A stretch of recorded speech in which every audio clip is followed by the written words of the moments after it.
They ask me what I do and who I do it for, and how I come up with this up in the studio. All I want for my birthday is a big booty girl. All I want for my birthday is a big booty girl. When I die, bury me. I was born in Newark, New Jersey on November 1st, 1871. I'm an author and a journalist.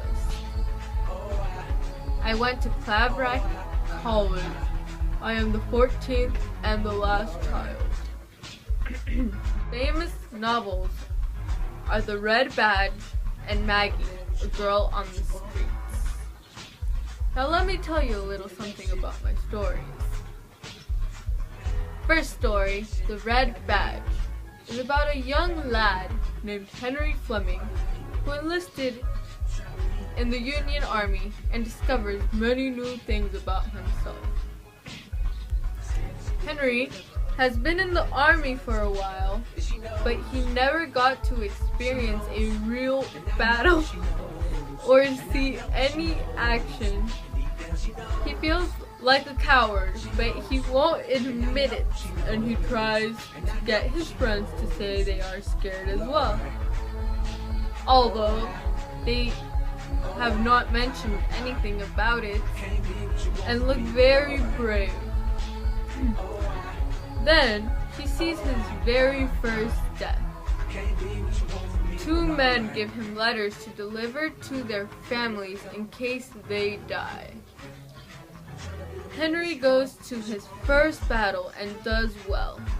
Then afterwards becomes alarmed by his second battle. Henry later runs away and feels guilty about it. Then the last battle, Henry has the courage to fight on the front line. He captured the Confederate flag, which led them to victory. Alright, my next novel I'm very, very famous for is called Maggie, a Girl on the Streets. A young lad named Jimmy Johnson is hanging with his friends from the Devil's Row. Their parents are always fighting and arguing. When Jimmy gets old enough, he starts working and becomes a very responsible young man. Then Pete, a friend, catches Maggie's attention and becomes interested. They end up going on a date. Then Maggie gets in a fight with her mother and she decides to leave with Pete. Jimmy no longer likes Pete because he basically stole Maggie away. Then Pete meets Nell and becomes interested in her.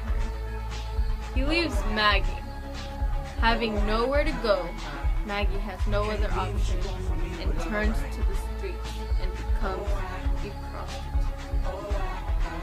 A few months later, she's no longer considered fresh fish. So no man finds her attractive anymore, and she turns to an old man, 49 years old. His name is Crane. And he takes her to the edge of the river and kills her. Nell ended up leaving Pete, and she took his money when he got drunk and passed out. I'm Jack London. Guess who's back? Back again. Shady's back. Tell a friend. This dog here reminds me of the main character in White Fang.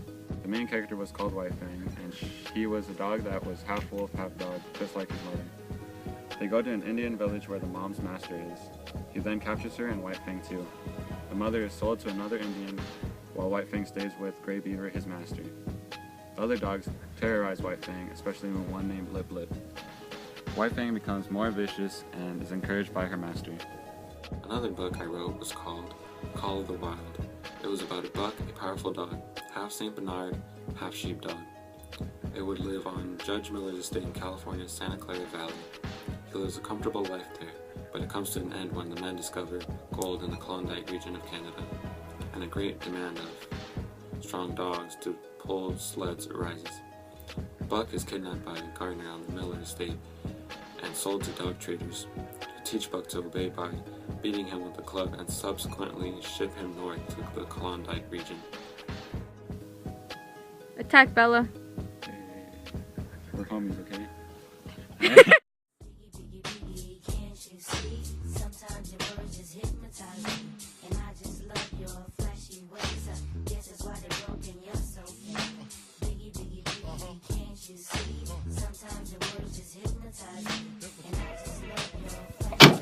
Mark Twain. I put Jose and Y onto DK. I was born on November 30th, 1835, 2 weeks after the closest approach to Earth by Halley's Comet. I grew up in Hannibal, Missouri, which provided the setting for one of my most famous novels, The Adventures of Huckleberry Finn. I was born into a family with 6 brothers and sisters, and am only one of 3 that survived childhood. My father passed away when I was 11 years old of pneumonia. When I turned 18, I left Hannibal to work as a printer in New York City, Philadelphia, St. Louis, and Cincinnati, and I educated myself in public libraries in the evenings. While on a voyage to New Orleans, I was inspired to work as a steamboat pilot, and I received my license 2 years after studying 2,000 miles of the Mississippi River. Yes, I am in a tree.